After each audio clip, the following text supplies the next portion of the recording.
After I died, I used lotus roots to make a puppet and kept it by Grand Princess Lucy's side. It looked exactly like me, carried a trace of my soul and talked and acted just like I did. Only it couldn't cry and it couldn't smile. Lucy never noticed anything wrong. She just hated my cold attitude and kept bringing men into the manor. She wanted to make me jealous and watch me lose control. Until her childhood friend Tom deliberately shot an arrow through my chest. Only then did Lucy show a hint of impatience. But she still didn't realize that an arrow had cut through the air and pierced straight through my body. I stumbled back from the impact and looked up to see Tom standing on the balcony. He looked at me with a provoking gaze, then dropped the bow in fake panic and shouted, "Princess, I accidentally shot the prince consort. I didn't mean to. No one was there just now." He suddenly rushed out. Hearing that, Lucy calmly set down her teacup and walked out. When she saw my calm face, she sneered.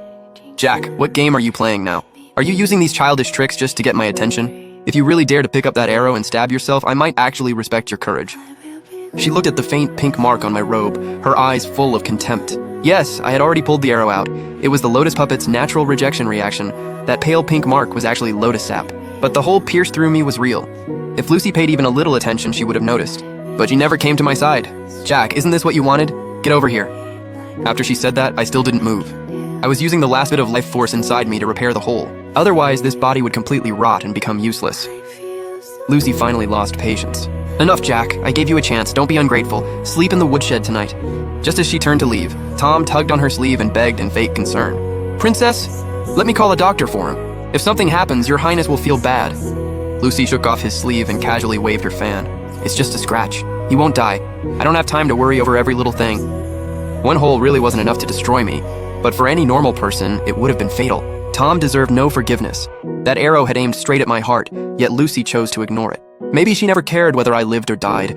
Even if Tom hurt me right in front of her, she wouldn't be sad. Too bad I was already dead, so she never got to watch me leave with her own eyes. And to this day, Lucy still doesn't know that the Jack who stayed with her for over 2 years wasn't really me. This lotus root puppet was made by my own hands before I died. I poured my heart and my remaining life force into it. I gave it my body, my face, even my voice. Before I passed, I placed a trace of my soul inside it, teaching it to speak and act like me. At first glance, it was no different from the real Jack. I barely managed to repair the hole, but the damage had drained too much life force. Its steps were no longer steady, and even walking became difficult. But Lucy saw none of it. "Are you really going to keep fighting me, Jack?" Tom looked down at my pathetic state, secretly pleased while pretending to care. "Princess, the prince consort really doesn't look right. Are you sure he'll be okay?"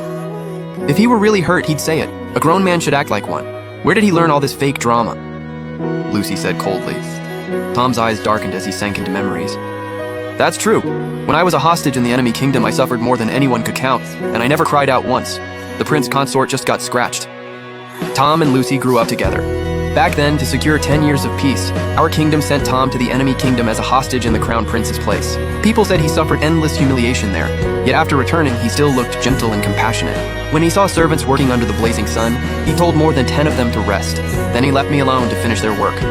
I obeyed without a word, while he stood upstairs playing with the thunderbow Lucy had given him. That kind of treatment showed just how much Lucy favored Tom. Tom glanced at the broom on the ground and started making snide remarks again. "What a shame the prince consort is hurt. I guess the yard work has to stop again. Poor servants. They barely got half a break." Lucy echoed him. "Jack, look at how useless you are. You only drag people down and now you've made Tom remember painful things." She felt bad for Tom and pitied the servants, but wouldn't spare one word of concern for her injured husband. "How about this? Kneel to Tom kowtow 3 times and say you were wrong. Then I'll pretend this never happened and you won't have to sleep in the woodshed." I floated in midair as a faint remnant of a soul.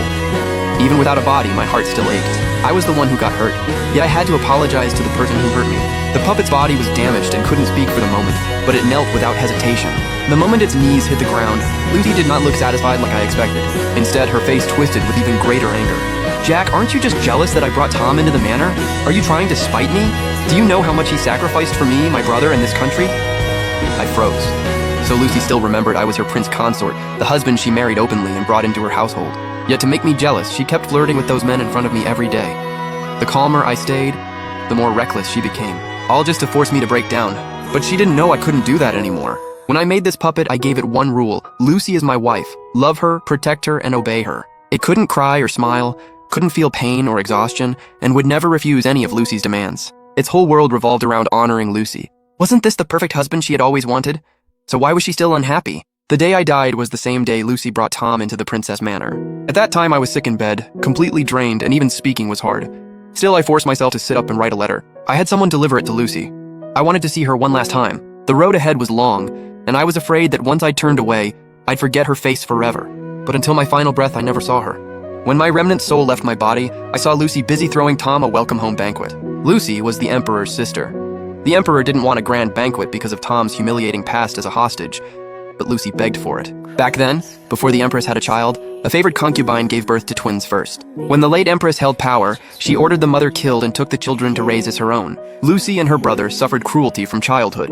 Her brother was timid, but Lucy was brave and strong.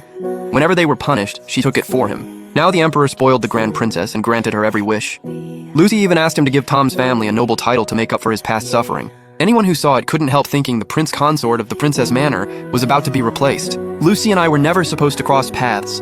I came from a hidden clan, carried an ancient legacy, and had to train in the mortal world to complete it. The person I was fated to meet had already been decided. But somehow I was drawn to Lucy. I felt sorry for her past, admired her strength, and only wanted to stay by her side and protect her. Just when I was framed for theft, she stepped forward to clear my name and fell for me at first sight. She happily pulled me along to meet the Emperor. Brother, I found my prince consort. It's him. We got married and treated each other with respect. But deep down, I knew things wouldn't go the way I wished. Lucy and her brother's dynasty was doomed to fall. The late Empress's remaining followers had been plotting rebellion in secret. At the mid-autumn banquet, Lucy was fated to die from a cup of poisoned wine. I couldn't just watch the woman I loved die. The moment she raised the cup, I stepped forward and took it. The princess can't hold her liquor. I'll drink it for her. The poison entered my body, and bone-eating pain spread everywhere. I forced a smile at Lucy. I've had a special body since childhood. This won't be enough to kill me.